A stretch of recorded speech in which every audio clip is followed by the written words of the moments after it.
Today I want to talk about quality and what about quality and what is happening to titles,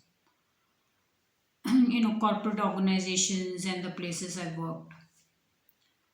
So, I quote a lot of examples from DSA, and it's not because I miss working there or, I want the world to work like that DSA. No, I quote the examples because one, it was a very beautiful and a very true experience. There was nothing that was lied about, there was nothing that anybody was faking.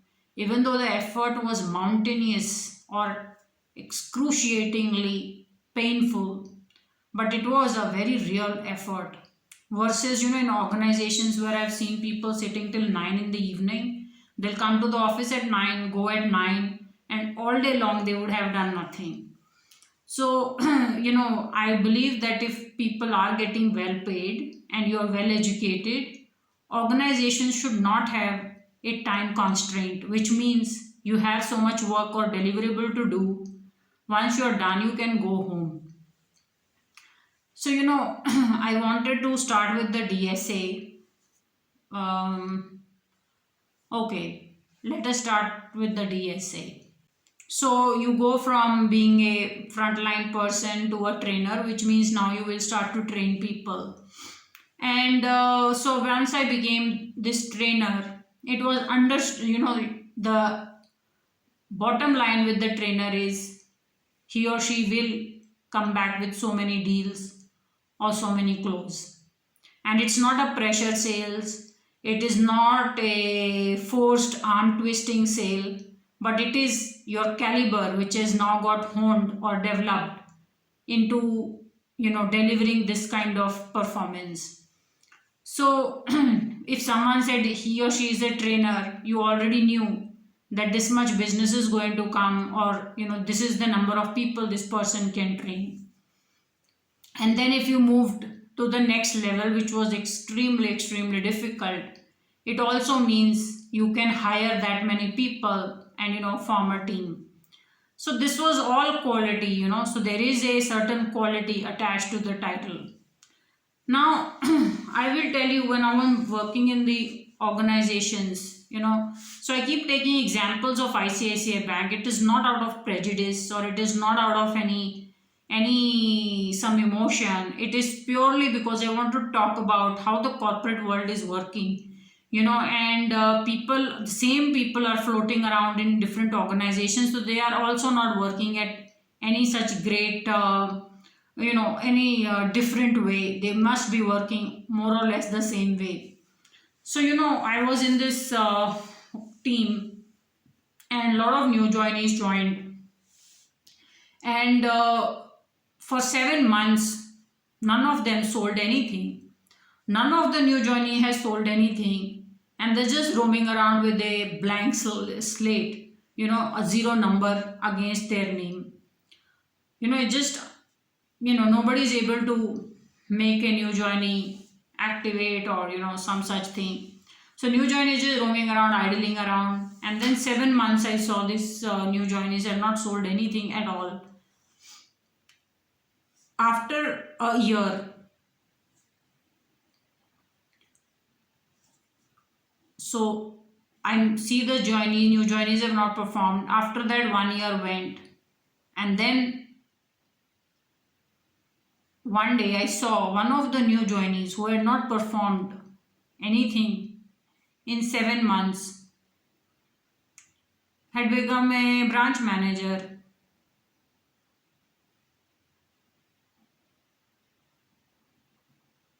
I said, how did he even become that role?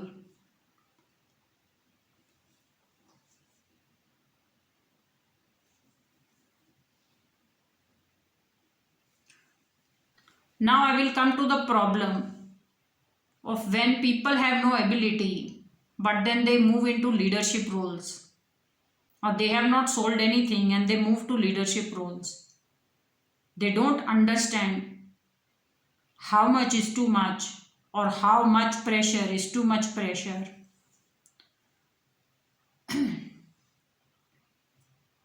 So, I will now take the other example. Once I was I was traveling and I was in Pune, and I was waiting for a bus at a bus stand. And this was a very remote location, far off location. And one of the conductors told me that that bus will come after 2 hours. I said, 2 hours? He said, yes, but the bus is on its way and bus is definitely coming. So, but it will take 2 hours.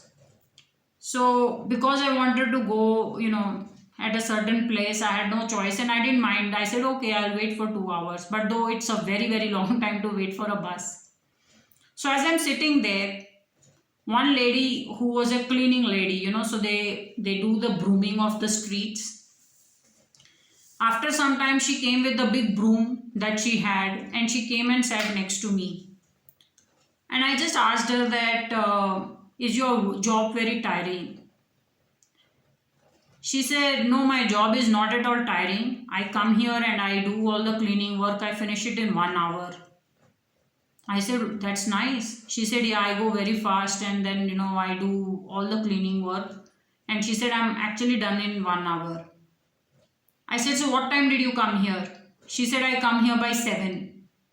I said, so what are you waiting for? Is your cleaning done? Brooming done? She said, yeah, I've cleaned my stretch. I've broomed and cleaned and, taken care of the garbage, everything. She said, I'm done. I said, then what are you waiting for? She said, I'm not allowed to go home till 3. I said, you came here at 7.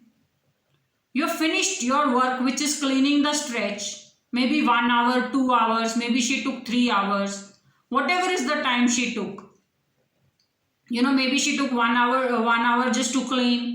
Another 1 hour to, collect the garbage and throw the garbage somewhere. Some such thing. Let's say she took 2 hours, 3 hours. And now she's just sitting.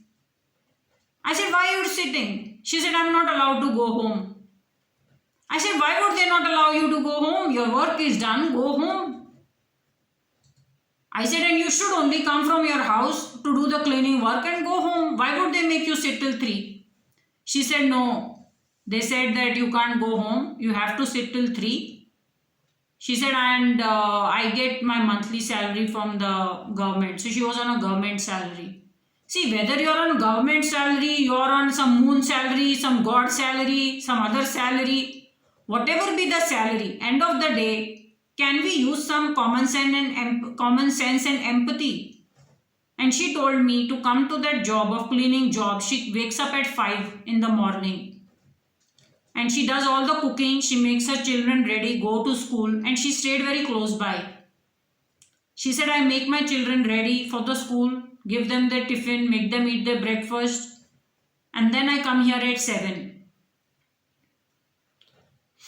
She said, when I will go home at 3, my children would have already come and eaten the lunch. So she cooks lunch also and keeps. She said they come at 2:30. I said, she was, the place where she's working, cleaning, is just 20 minutes away from her house. How cruel is this world? What will we get out of behaving like this? Just come, clean, go home. Why are we so bad? And the people who are making these kind of garbage laws where they say, no, you have to come and sit even if your work is over, you can't go home, are the fucking bastardized people who have not done any work all their life. They'll make you sit till 8 hours in the office, even if your work is done. Tell them, go home, your work is done, go home. I just wanted to scream listening to that lady. She said, when I go, my children have already changed also at 3 when she goes. She said, and then I catch some sleep. When she could have very well gone home at 11, from 7 to 11, her work is actually done of cleaning, stretch and whatever. Just because you're giving a salary, whether it's a government salary, corporate salary, whatever the fucking salary, the other person is not a slave to you. Tell them your work is done, please go home, no problem. Just be sincere with your work. You don't even have to tell people so many times. Increasingly, the world which has never done any work is the one making the laws.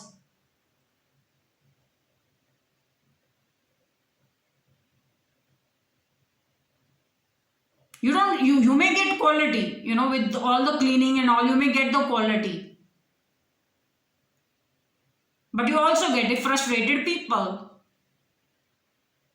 And in the corporate, you may get a title, but no quality. There's no guarantee. If the person is holding this position, this is the amount of work he can do, this is how much he can understand or he or she can write.